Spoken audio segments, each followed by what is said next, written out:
We are actually two offices, the EU delegation and the Office of the EU Special Representative.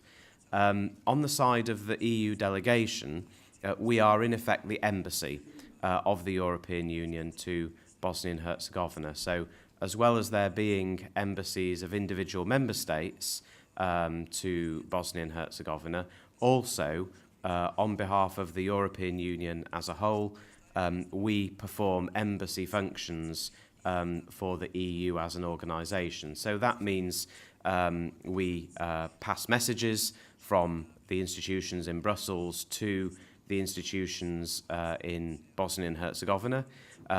We do all the things you might expect an embassy to do. We conduct negotiations in line with a given mandate, right down to holding a National Day reception, which for us is the 9th of May, Europe Day.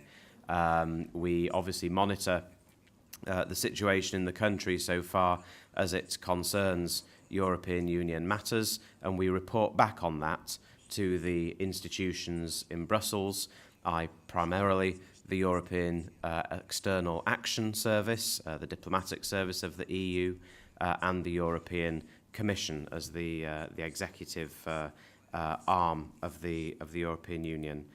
In the case of Bosnia and Herzegovina, the EU delegation is not just an embassy.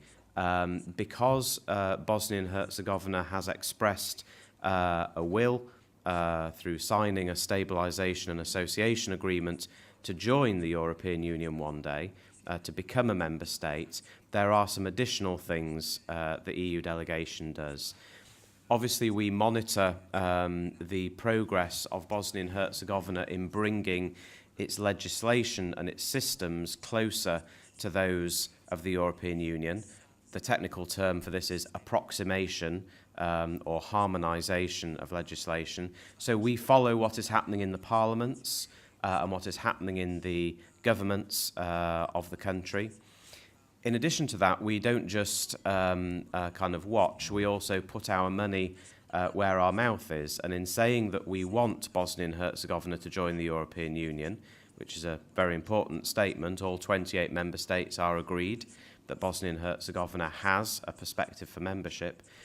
We also provide financial assistance to Bosnia and Herzegovina to implement the reforms that are needed. You might have heard of EU funds called IPA or IPA funds. That stands for Instrument for Pre-Accession. And every year the European Union makes available to Bosnia and Herzegovina funds to implement reforms in the various sectors.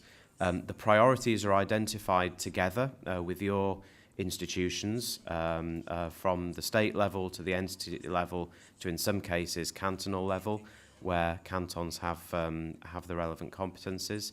We agree what the money should be spent on, and this is across various sectors.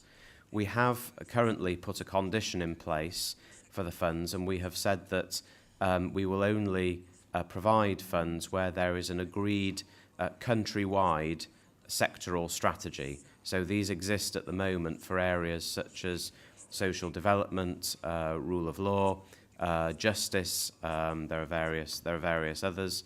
But in total, what we're looking at for the period from 2014 to 2017 is the European Union providing around €165 million of funds for reform projects.